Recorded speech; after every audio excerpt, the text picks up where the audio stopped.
Mientras tanto, en El Salvador, Corbin Keegan, el globo holandés que se quedó en el muelle de San Blas esperando la Bitcoin de Mokele Membe.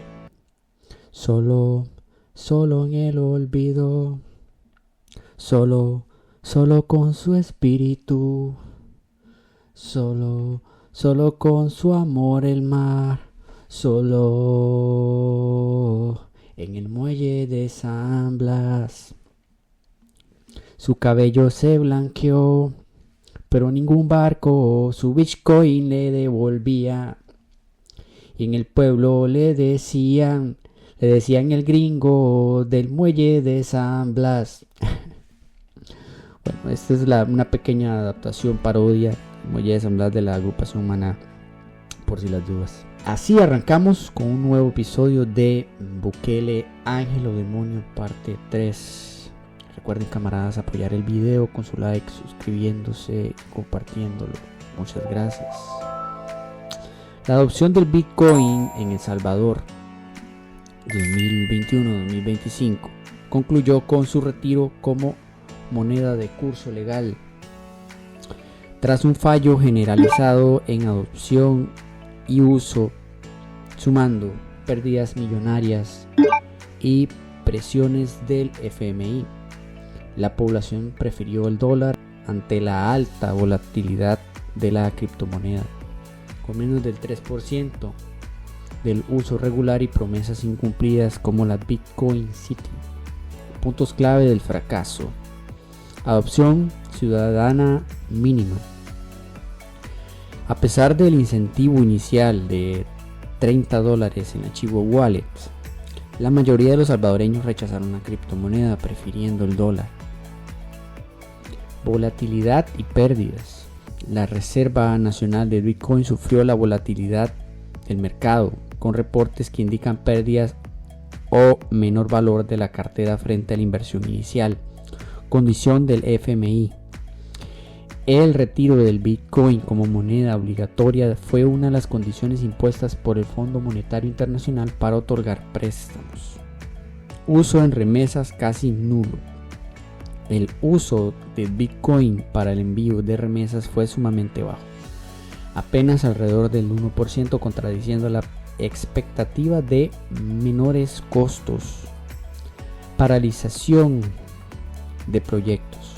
La construcción de la Bitcoin City y la emisión de bonos Volcán no se materializaron según lo previsto. El gobierno ha arrancado su gestión persuadido de la necesidad de distinguir la administración actual de las anteriores, hasta el punto de que una de sus primeras medidas ha sido el despido sin garantías procesales de trabajadores públicos supuestamente próximos al Frente Farabundo Martí por la Liberación Nacional, FMLN. El sesgo autoritario se confirmó con la expulsión de periodistas críticos que cubrían la instalación de la Mesa Técnica para el establecimiento de la Comisión Internacional de Investigación de El Salvador, por sus siglas CICIES. La purga contra el FMLN y la pausa de programas sociales durante las primeras semanas de la administración de la Gran Alianza Unidad Nacional, GANA, por sus siglas Nuevas Ideas, Bukele echó a andar su particular reestructuración del Estado con un claro eje articulador: la persecución a los allegados al FMLN, haciendo alarde de su sobrenombre, el presidente millennial. En una demostración de desprecio al protocolo y al derecho administrativo, ordenó despidos en Twitter. Citamos: se le ordena a la ministra de Vivienda que remueva al hijo del expresidente de la República de su plaza en Fonavipo y que sus $4,000 de salario pasen. Entre las personas afectadas están Claudia Ivette Canjura, embajadora en Washington e hija del exministro de Educación, Ilich Orlando Quinteros, director de Registro de Garantías, e hijo de Gerson Martínez, y Salvador Sánchez Villalta, el mencionado en el tuit, removido de su trabajo en el Fondo Nacional para la Vivienda Popular. Bukele informó que estos nombramientos se originaron en el nepotismo del expresidente Sánchez Serén, que provocó, según el presidente, que el gobierno se convirtiera en la fábrica de empleos de los militantes del FMLN. El FMLN, que se defendió de estas acusaciones, estima que serán despedidas alrededor de 1000 personas, lo cual evidenciaría una cacería contra el partido de izquierda. La tensión política producida por los despidos no acaba ahí. Distintas secretarías y programas estatales quedaron desmantelados y el gobierno aún no ha nombrado reemplazos para las plazas vacantes, mucho menos aún para la continuación de los programas. Entre las disoluciones más preocupantes se encuentran las mesas de trabajo que se encargaban de la reparación para las personas afectadas por la masacre del Mozote, a cargo de la Secretaría Técnica de la Presidencia y la Secretaría de Inclusión Social. También es de destacar el desmantelamiento de la Oficina de Diversidad Sexual, creada durante el gobierno de Mauricio Funes del FMLN. A la fecha, según la investigación del diario El Faro, no hay un plan concreto sobre la continuidad del trabajo ni sobre las nuevas personas encargadas. Este es un claro ejemplo de la política mediática del decir frente al hacer de Bukele, que al tiempo que desmantelaba las mesas de trabajo para la respectiva Mozote, el titular de prensa efectista anunciando la retirada de la placa con nombre del autor de las masacres del cuartel del ejército. Lucha contra la corrupción, las CICIES versus los micrófonos silenciados. El dinero alcanza cuando nadie lo roba, citó. Fue el eslogan célebre de la campaña presidencial de Bukele. Todas sus intervenciones como candidato enfatizaban su alto compromiso con el combate a la corrupción. Transcurridos los primeros 100 días de su gobierno, las contradicciones son abrumadoras. Por un lado, el viernes 6 de septiembre del gobierno salvadoreño hizo pública la conformación de una mesa técnica destinada a la creación de la Comisión Internacional contra la Impunidad de El Salvador, CICIES, sus siglas, tal y como se había comprometido en su campaña. La CICIES partiría de la experiencia de la Comisión Internacional contra la Impunidad de Guatemala, CICIG, organismo clave en la investigación y denuncia de distintos casos de corrupción en Guatemala y en la dimisión de Otto Pérez Molina por la demanda popular. Hasta el momento se sabe que la mesa técnica va a establecer la CICIES estaría presidida por Luis Porto, enviado especial de la Organización de Estados Americanos, OEA. Por otra parte del gobierno estaría el vicepresidente Félix Ulloa. Además, la mesa contará con la presencia de la Fiscalía General, la Corte de Cuentas y el órgano, a diferencia de la CICIG, que tenía como ámbito de investigación a los 3 poderes del Estado. La CICIES se limitará a auditar, prevenir y denunciar la corrupción en al menos 105 oficinas adscritas al Ejecutivo. Otra modificación no menor es que la CICIG podía iniciar investigaciones para posteriormente presentarlas al Ministerio Público MP guatemalteco y acompañar luego el proceso judicial como parte personada en él. No está claro aún si la CICIES tendría esta facultad. Por otro lado, junto al anuncio de la instalación de la mesa técnica para la conformación de la CICIES, Bukele anunció la creación de un cuerpo oficial destinado a combatir la corrupción. Este cuerpo de seguridad será formado por las filas de la Policía Nacional Civil, un cuerpo que no está precisamente reconocido por su eficacia, pero quizá la mayor de las contradicciones personales de Bukele respecto a la lucha contra la corrupción tenga que ver con el incumplimiento de una de sus promesas de campaña y uno de los puntos del plan Cuscatlán. De acuerdo con la investigación del diario El Faro, Bukele ya gastó aproximadamente 2.114.966.56 de la partida secreta de la presidencia, una partida que prometía eliminar y que sin embargo hoy día es más opaca que antes, en tanto decretó secreto de Estado sobre sus movimientos, entre paréntesis. Así no solo falta Bukele a su compromiso con la transparencia en los gastos del Ejecutivo, sino que traicionó una de sus banderas electorales. Las acusaciones de esta inusitadamente veloz traición a la propia palabra fue denunciada por El Faro y Factum en rueda de prensa que les acabaría acarreando la expulsión de la misma. Se trata de un ejemplo más de la deriva autoritaria del nuevo presidente. De acuerdo con un comunicado oficial del gobierno, la negación de la participación de los periodistas del Faro se debe a que se dirigieron de manera irrespetuosa y petulante a personal de casa presidencial, entre comillas. Bukele en sus redes sociales escribió, citamos: "Los de Factum y El Faro se están haciendo las víctimas, pero esta es la realidad", cerramos cita. Y seguidamente publicó el comunicado oficial del Ejecutivo salvadoreño. Las preocupaciones respecto al acceso a la información y a la libertad de prensa no se limitan al altercado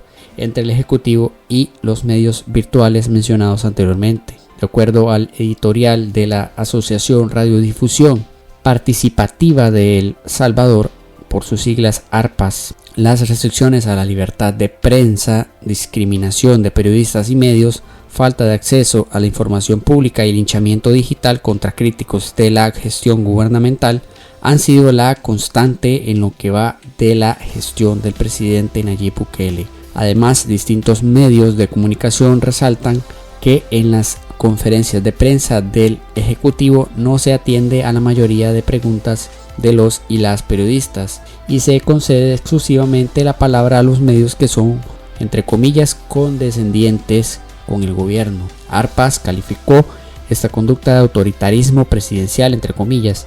La preocupación ha alcanzado ya a las Naciones Unidas. La Oficina de Alto Comisionado de las Naciones Unidas para los Derechos Humanos calificó de preocupante la negativa a los periodistas de El Faro y Factum que asistieran a la conferencia de prensa de la Sisi. Política exterior, cercanía con Estados Unidos y el lobby sionista. Finalmente, tal y como lo había anunciado en su campaña electoral, Bukele daría un giro a la política exterior salvadoreña. El acercamiento a Estados Unidos se debe de acuerdo a palabras del presidente salvadoreño a que, citamos, este es el aliado más importante de Salvador.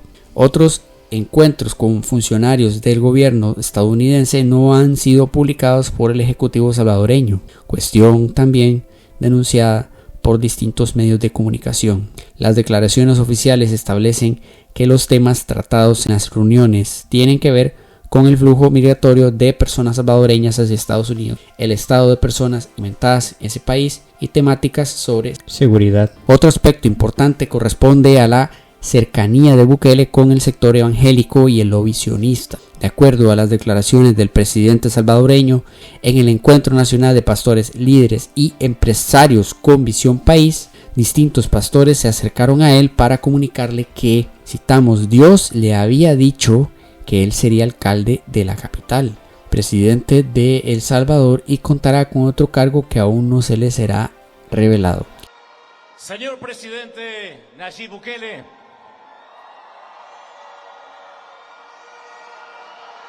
primera dama, estimados ciudadanos salvadoreños, muy buenos días.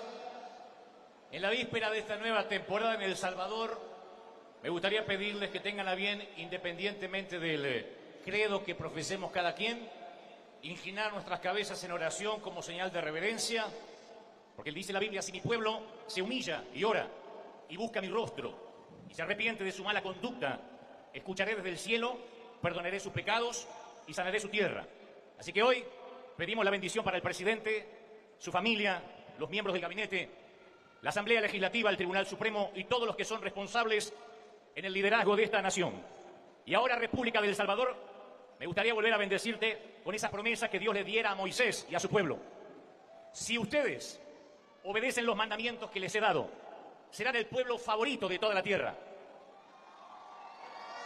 Quieren mis opiniones sinceras. Esta gente como que no le funciona muy bien en la azotea. En dicha convención se encontraban pastores cercanos a la administración Trump, entre los que resalta Mario Branik, quien ya había sostenido una reunión con Bukele en el mes de abril.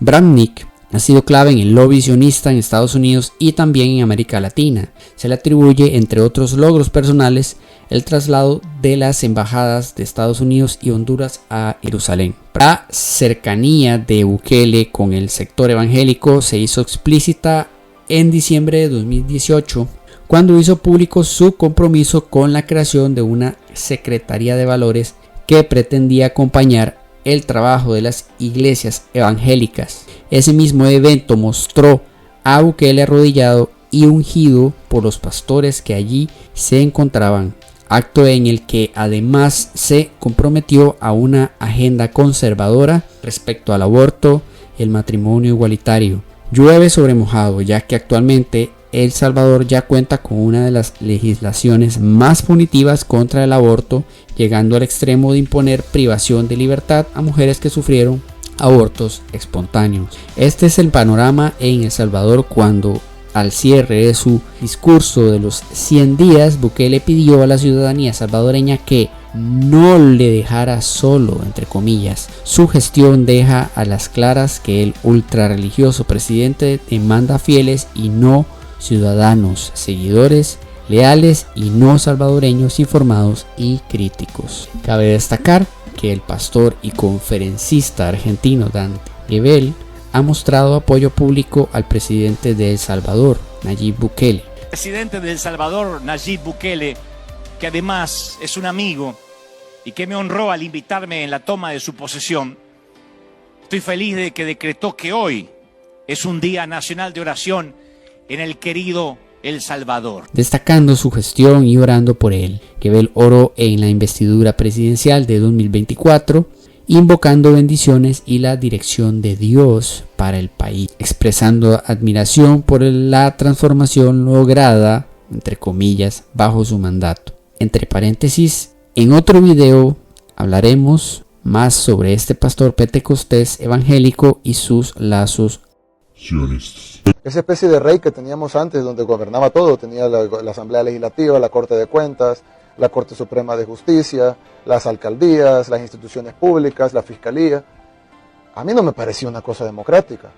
Que tengamos un presidente ahora, de nuevo, con sus defectos, virtudes, sinsabores y lo que sea, pero que tengamos un presidente ahora independiente totalmente, o mejor dicho, con una asamblea independiente de él, con una Corte Suprema de Justicia, ya lo hemos visto, independiente de él y de la Asamblea Legislativa, con un fiscal independiente de él, con una Corte de Cuentas, tal vez no tan independiente como las demás instituciones, pero donde vemos un país en donde no está enfilado todo, gremiales, medios de comunicación, Asamblea Legislativa y todo, sino que tenemos un presidente que está